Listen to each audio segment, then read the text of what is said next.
Cântico dos Cânticos, capítulo 8, versículos 6 e 7, é uma declaração. Esse livro, ele é um livro que expressa o romance entre um casal, e em alguns momentos nós temos o esposo falando, em outros temos a esposa, e em alguns momentos o coro falando a respeito desta relação entre o casal. E essa é uma declaração que o esposo faz para a esposa, versículos 6 e 7 do capítulo 8. Diz assim a palavra do Senhor: põe-me como selo sobre o teu coração, como selo sobre o teu braço, porque o amor é forte como a morte e duro como a sepultura o ciúme. As suas brasas são de fogo, são veementes labaredas. As muitas águas não poderiam apagar o amor, nem os rios afogá-los. Ainda que alguém desse todos os bens de sua casa pelo amor, seria de todo desprezado. Esse é um dos versículos favoritos para se colocar em convite de casamento, não é? A gente já deve ter lido muitos convites com este texto, com esse salmo. E é interessante que ele fala da força do amor, ele fala e exalta o amor de uma forma tão intensa que nos faz entender o porquê está ali no convite, porque esse é o desejo de todos que estão se casando, né? Que este relacionamento dure. Mas as estatísticas têm mostrado que cada vez mais isso não tem acontecido. A estatística do IBGE no ano de 2016 relatou pela primeira vez que o índice de separações foi maior do que de casamento, e mostra um ato crescente. Cada vez mais ocorrem mais divórcios e menos casamentos, e muitas vezes o tempo de casamento vai caindo, e hoje já chega ao ponto de, quando vamos comemorar bodas de ouro, bodas de prata, alguns já dizem: como vocês conseguiram resistir tanto tempo, né? E tem uma crônica muito interessante do Arnaldo Jabor, que queria ler com os irmãos. Diz assim: meus amigos separados não cansam de me perguntar como consegui ficar 30 anos casado com a mesma mulher. As mulheres, sempre mais maldosas que os homens, não perguntam à minha esposa como ela consegue ficar casada com o mesmo homem, mas como ela consegue ficar casada comigo. Os jovens é que fazem as perguntas certas, ou seja, querem conhecer o segredo para manter um casamento por tanto tempo. Ninguém ensina isso nas escolas. Pelo contrário, sou um especialista do ramo. Não sou um especialista do ramo, como todos sabem, mas dito isso, minha resposta é mais ou menos a que segue. Hoje em dia o divórcio é inevitável, não dá para escapar. Ninguém aguenta conviver com a mesma pessoa por uma eternidade.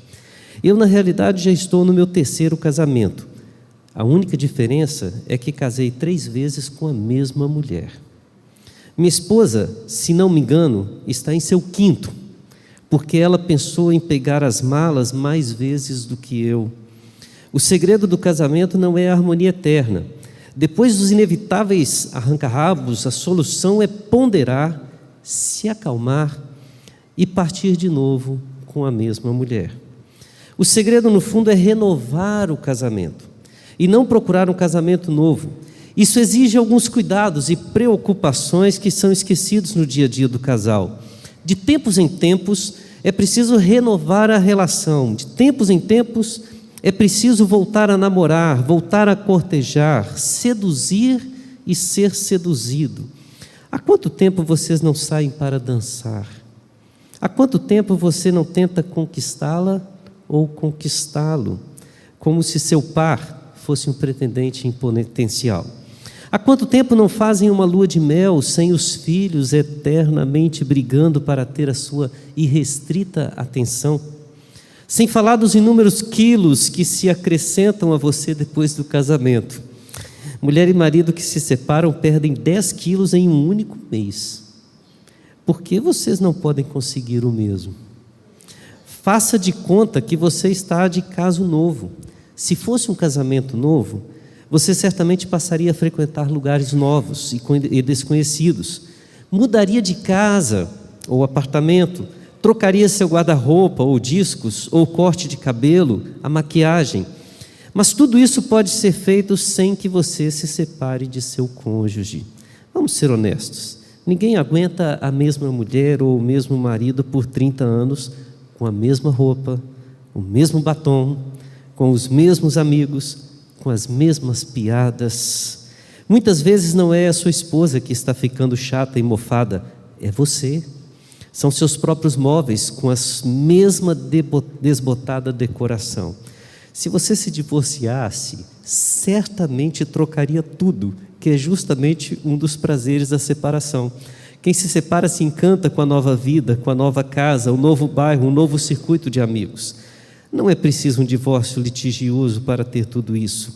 Basta mudar de lugares e interesses e não se deixar acomodar. Isso obviamente custa caro e muitas uniões se esfalecem porque o casal se recusa a pagar esses pequenos custos necessários para renovar um casamento.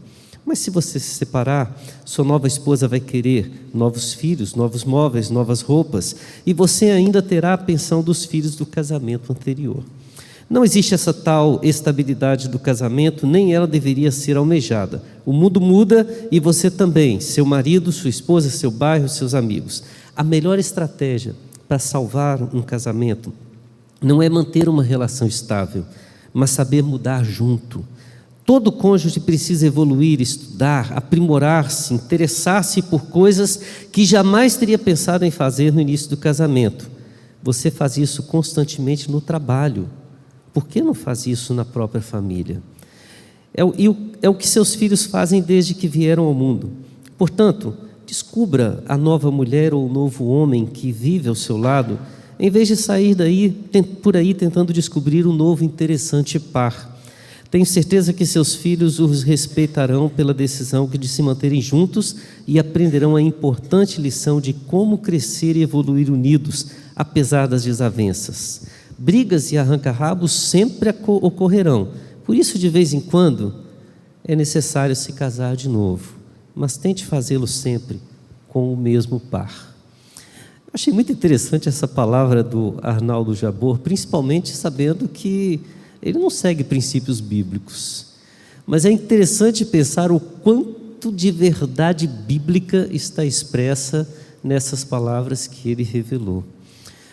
Uma outra pessoa que seria muito interessante, tem disponível vários discursos do Ariano Suassuna, e todos conhecem a sua paixão até o dia da sua morte pela sua querida e amada Zélia, com quem ele viveu mais de 50 anos.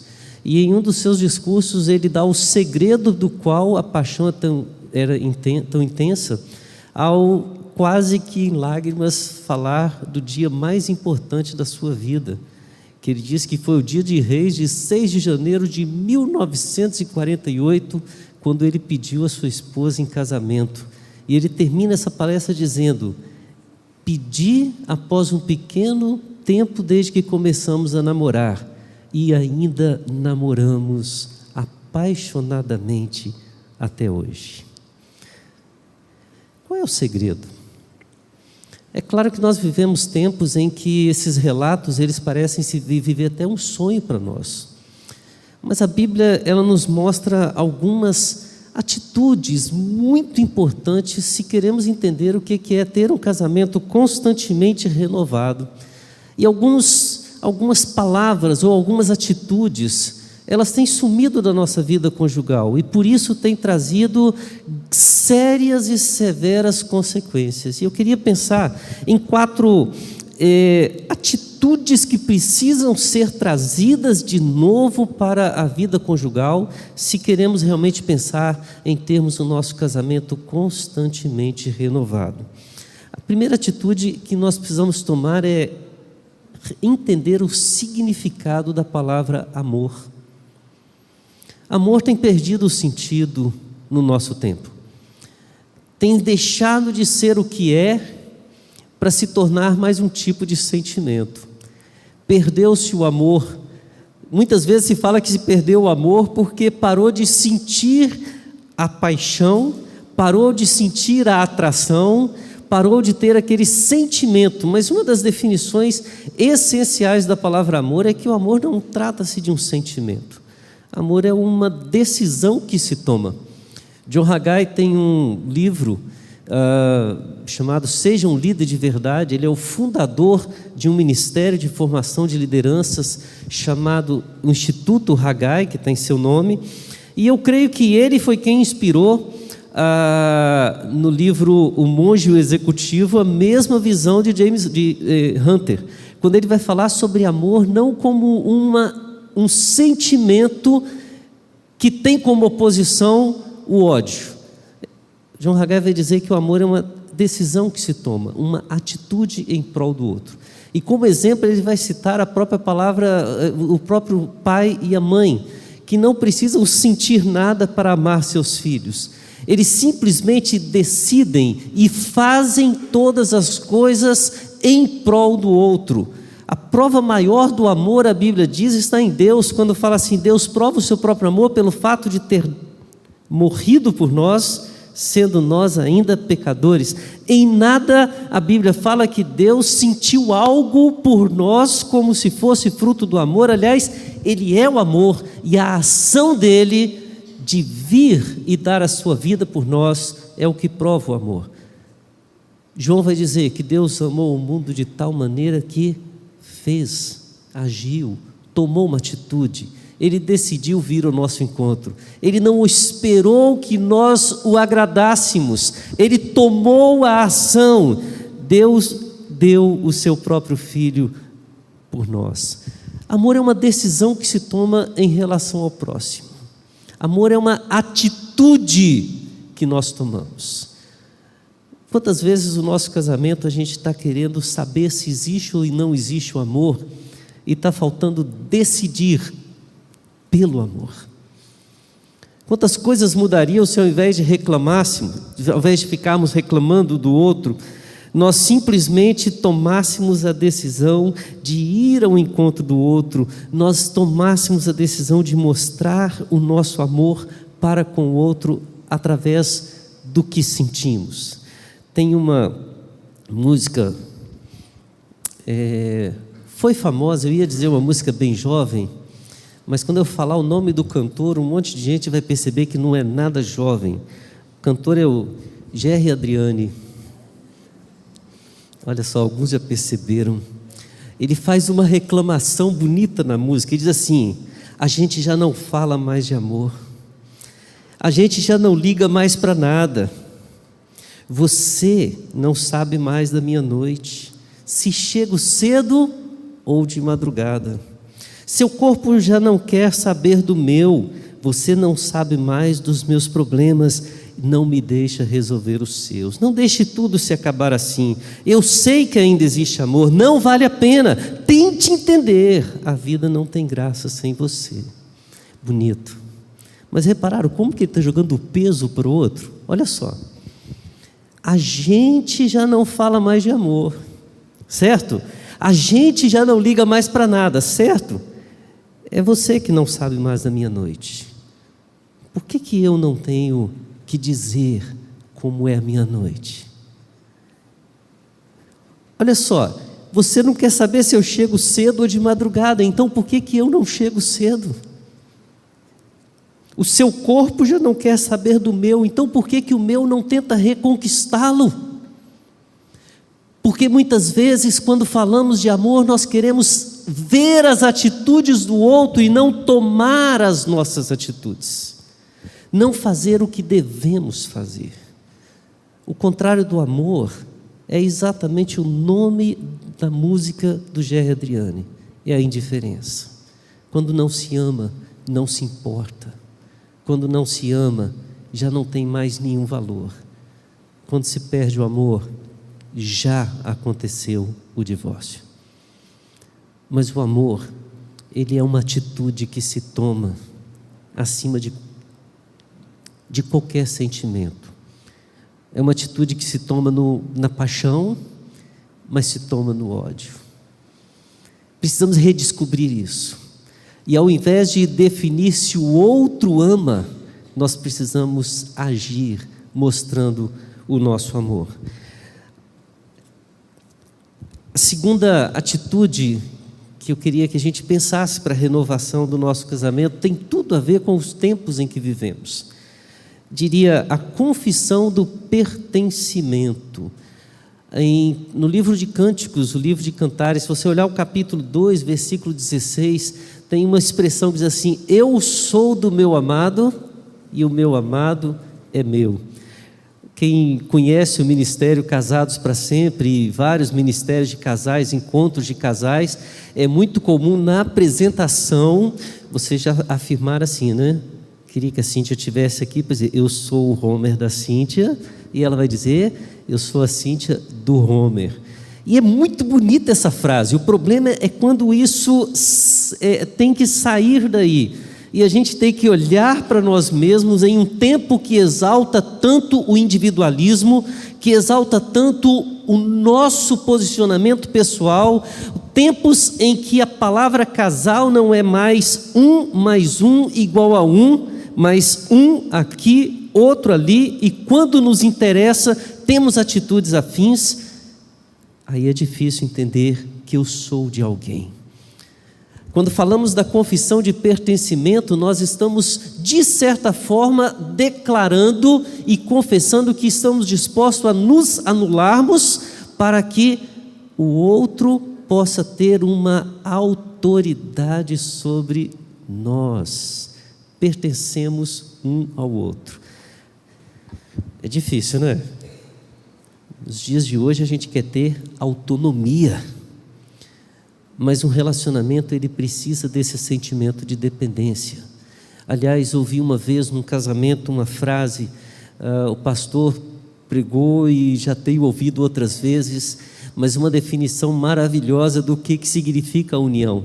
Significa não buscar a felicidade, mas buscar fazer o outro feliz. O alvo da minha vida, uma vez que decidi casar, é fazer com que minha esposa seja feliz. Isso significa que muitas das coisas que me fazem feliz passam a ficar em segundo lugar, porque eu não luto mais pelos meus direitos, porque estou abrindo mão dos meus direitos em prol do direito do cônjuge. Isso vai de encontro ao que nós pensamos como indivíduos do século 21. Nós queremos ter o direito, a prioridade, a autonomia, mas se queremos restaurar o nosso relacionamento, precisamos entender que pertencemos um ao outro. É claro, você pode falar assim: pastor, mas isso é complicado, sabe? Porque eu me dou completamente para minha esposa e ela me domina completamente, não é? Aí eu me sinto completamente dominado. Tento fazê-la feliz e ela tenta fazer-se feliz. Não é isso que a Bíblia está falando, porque a Bíblia fala de um pertencimento mútuo. Quando isso acontece, o amor é percebido dos dois lados. As atitudes tomadas são vistas e dá satisfação viverem juntos. A terceira atitude para a renovação que precisamos ter no casamento está em Cantares também, no capítulo 1, os versículos 16, e no capítulo 4:1, nós temos declarações que mostram a arte da sedução. E creio que o Arnaldo Jabor expressou isso muito bem.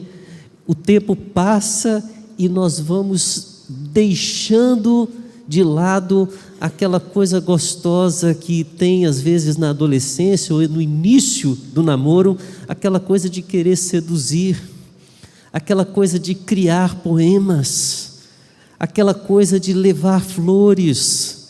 Vai ficando antiquado ou vai se perdendo a criatividade, ou muitas vezes nos tornamos ocupados demais para investir naquelas coisas que parecem tolas demais, mas são coisas que fazem a chama do casal, a chama do amor se manter acesa. Muitas vezes nós não estamos achando,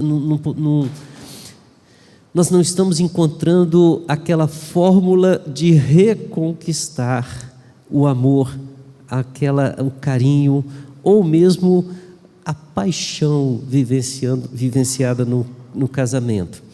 Então a gente fica tentando criar situações inusitadas, assiste programas de casais para ver o que eles fizeram para tentar agradar o esposo, agradar a esposa, não é verdade? Mas se você olhar o texto que nós lemos aqui em Cantares, você vai ouvir o marido olhando para a esposa simplesmente dizendo: como você é linda, minha amada. Ela olhando e dizendo para ele: como você é lindo, meu amado. O relacionamento, ele não precisa de coisas grandiosas, mas esporádicas. Ele precisa de coisas simples, mas constantes. Há quanto tempo você não elogia? Deixa eu puxar a sardinha para os maridos aqui, né? Uma coisa que tenho ficado muito feliz ultimamente. Você não escuta a esposa dizendo assim: puxa, finalmente você escolheu a roupa certa, ficou muito bonita em você. Ou de repente você fazia aquela palavra, né? Tem gente que tem talento para compor, tem gente que talento para compor, né? Muito lento mesmo. Aí vai com toda dificuldade, faz aquela frase bonita que não tem rima, não combina nada com nada. Aí a esposa olha e fala assim: ficou horrível. Diz assim: amei a sua tentativa de me agradar. Ele vai entender que ficou ruim, mas vai ficar feliz por saber que a tentativa valeu. A arte da sedução precisa ser vivenciada todos os dias, todas as semanas, todos os meses, todos os anos. E isso nos emociona quando você vê o Ariano Suassuna falando de paixão, já com mais de 80, como se estivesse vivenciando o que verdadeiramente encontrou de amor no seu cônjuge. Para finalizar, nós precisamos renovar o vínculo da aliança no casal. Muitas vezes a coisa está feia no casamento. Então começa a passar pela cabeça o desejo de procurar um terceiro ou uma terceira pessoa para entrar no casal. O que a gente às vezes não sabe é que o casamento realmente ele só é forte como a morte se ele é vivenciado por 3 e não por 2. Só que não é um terceiro que deve entrar no relacionamento, é o primeiro. E esse primeiro vem no dia em que nós colocamos as alianças. Pode ter sido há 3 semanas, né? Pode ter sido há 50, 60 anos. Mas ele foi o primeiro. Quando a Bíblia fala em Marcos 10, 9, quando Jesus é questionado e fala assim: o que Deus uniu, não separe o homem. Ninguém pode separar o que Deus uniu. Ele não está falando de uma consequência, ele está falando de uma ação que se deve tomar. Que ninguém ocupe o lugar que é exclusivo de Deus na vida conjugal. Que ninguém venha, que não haja um outro, uma interferência, que muitas vezes a gente só percebe quando o ato acontece, mas às vezes a gente não se vigia no pensamento, nos olhos, na atração do dia a dia. Todas as vezes que deixamos de olhar para as alianças e vermos Deus firmando-a, nós corremos o sério risco de perder o amor, de parar de confessar a quem pertencemos na união e de começarmos a perder a arte da sedução. Deus é quem renova dia a dia a nossa vida conjugal. E pode ficar tranquilo. Se um de vocês disser assim: mas pastor, eu tenho problemas no meu casamento, eu não vou pedir para levantar a mão aqui quem também tem, você vai ficar envergonhado, né? Todos têm problemas no casamento. A questão é saber quem é que você vai recorrer para solucioná-los. Você vai tentar resolver por conta própria? Ou vai buscar a direção de Deus? Todos nós vemos com o decorrer do tempo o desgaste natural das nossas relações. Eu gosto muito da comparação que o Arnaldo Jabor faz quando ele diz assim: se você tem problemas de relação no seu trabalho, o que você faz? Você procura uma forma de conviver bem no seu trabalho. E quando o problema é com o seu marido ou com a sua esposa, você diz: eu preciso mudar. A gente não troca de emprego com a mesma facilidade. No casamento há solução, mesmo quando a aliança já foi quebrada, destruída. Deus é tão maravilhoso, que um jargão muito usado em alguns ministérios, ele é verdadeiro em todos os sentidos. Não há nada tão ruim que não possa ser consertado, e não há nada tão bom que não precise ser ou não possa ser melhorado. Nós vivemos tempos em que muitos já perderam o vínculo, o amor, a paixão de serem marido e mulher. Outros já tiveram o seu casamento totalmente destruído e têm medo às vezes da reconstrução. E às vezes a gente até pesa bastante a mão, tentando encontrar culpado para tragédias.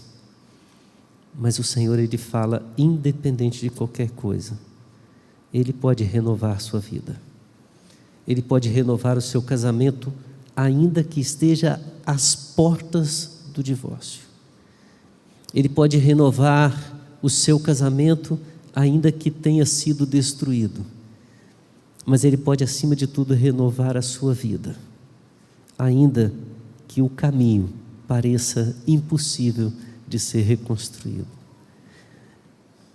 Aprenda, então, o que é o amor e tome atitudes amorosas. Não queira apenas recebê-las. Tome atitudes. Mostre que você ama. Mostre, se você já perdeu isso, que você não tem medo de se entregar e de pertencer à pessoa com quem você resolveu dividir sua vida. Volte a seduzir diariamente. Diariamente. Quando acordar de manhã, olhar para o lado, quando a gente é do jeito que a gente verdadeiramente é, né? Cabelo despenteado, aquele hálito maravilhoso, os olhos ainda remelentos, olha para ela, olha para ele e diz assim: você é linda. E não tampa o nariz quando vier a resposta. Comece ali a vivenciar o amor. E não esqueça, é Deus quem renova o seu casamento. É Deus quem renova a sua vida. Que Deus te abençoe.